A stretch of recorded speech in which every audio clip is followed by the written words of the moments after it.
going to talk about how to make mosaics.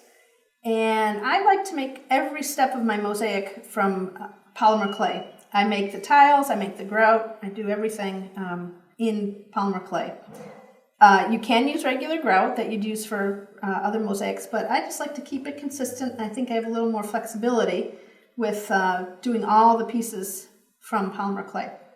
So this is a rather large pendant I made. Just to show you, I made it pretty big just so we can see some of the details. But I'll go through all the different steps and the different ways you can make mosaics with polymer clay. The first thing we're going to do is make the tiles, or the tessera. That's a fancy name for all the little pieces. Those are usually, when you think of mosaic, you think of like little square tiles or triangular, but I thought I'd be different and show you how to make round ones. I'm using my little Kemper cutters. These are great little cutters. They come in all shapes and sizes.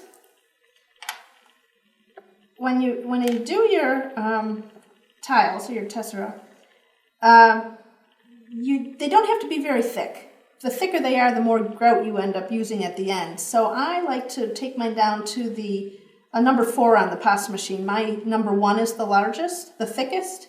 So I get down to at least a number 4. When you get a little more experienced in the grouting, you can actually even make them thinner.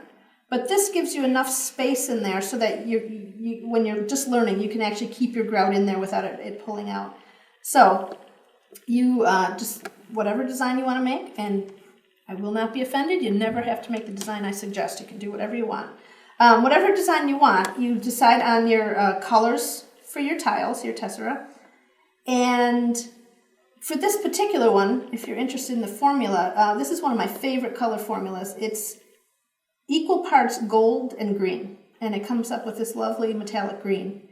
So I added 1 part of black to this to get the darker shade, and 1 part of white to get the lighter shade. So I came up with related colors for my tiles. Anyway, so I rolled this to a number 4. And you just want to cut out however many tiles. I always end up making a ton just because it's fun to cut them out. I did a couple of different colors, couple of different sizes. Remember, when you're using these cutters, if something gets stuck, that's when you're going to use the plunger. So just cut some of those out. Now, some people use these, put their tiles down raw with unbaked clay. I find that I tend to distort things if I do that. So I actually bake the whole bunch. I usually put my clay down on a tile. And remember, if you put things straight on a baking pan or a tile, it's going to have that shiny backing. So that's the only thing. When you're working with these tiles, you want to make sure that it's always right side up when you put it into your mosaic. You don't want any of these flat, shiny sides. You can see some of those are pretty shiny, hopefully. So you want to watch that when you're actually putting them down. So I've chosen my colors. I've cut out my tiles. If you are doing traditional tiles, you can just take a cutting tool and cut slices. If you want square tiles, whatever, you can make them any shape you want. I just happen to pick round for these. Okay, so I cut them out and I baked them. So now I have all these lovely little tiles. What are we going to do with them? Well, you need a backing sheet. It isn't necessarily going to show, so it can be scrap clay. I just happen to have some translucent here. Again, we're putting several layers together here, so it's going to end up to be a pretty thick piece. So between your tiles and your backing clay, it doesn't have to be that thick. Again, I chose a 4. For once you're experienced, again, you can make this thinner, and you can make your tiles thinner. But I just picked 4 as a good kind of medium today. All right, I'm going to switch over here, and for our samples, I'm using a smaller sample. So you want to set the boundaries of where your tiles are going to go. In this case, I know I want to work in a circle about like this, but when I press my tiles in, you have to put a little pressure on them. It's going to squish out the clay, so you don't actually want to cut through.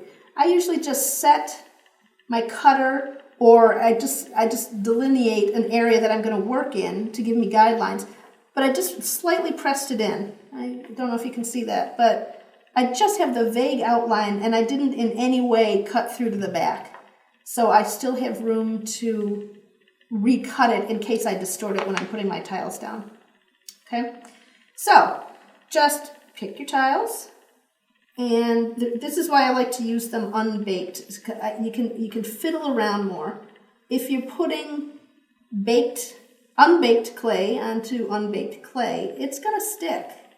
And then if you decide you want to move a position a little bit, it's going to be harder to get that. You're going to destroy your tile basically if you pull it up. So it's here, if I want to move it, I can actually just flip that up and move it to where I want it.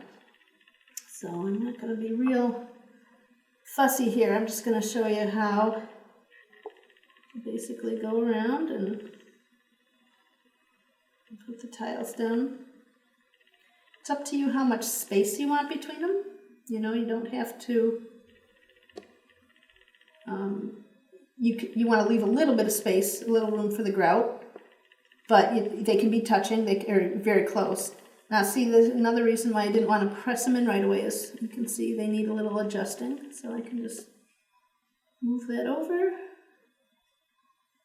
move it over, and just arrange them so that you're happy with where they are. Okay. At this point, I'm going to press them in lightly. I would actually fuss a little bit more if I was doing this for real, and then you just put your next row in. Obviously, you can start from the middle and go out. I just find that in a pattern like this, I have better luck doing the outer edge first. But if you want to hit a center spot and work your way out, that's fine too.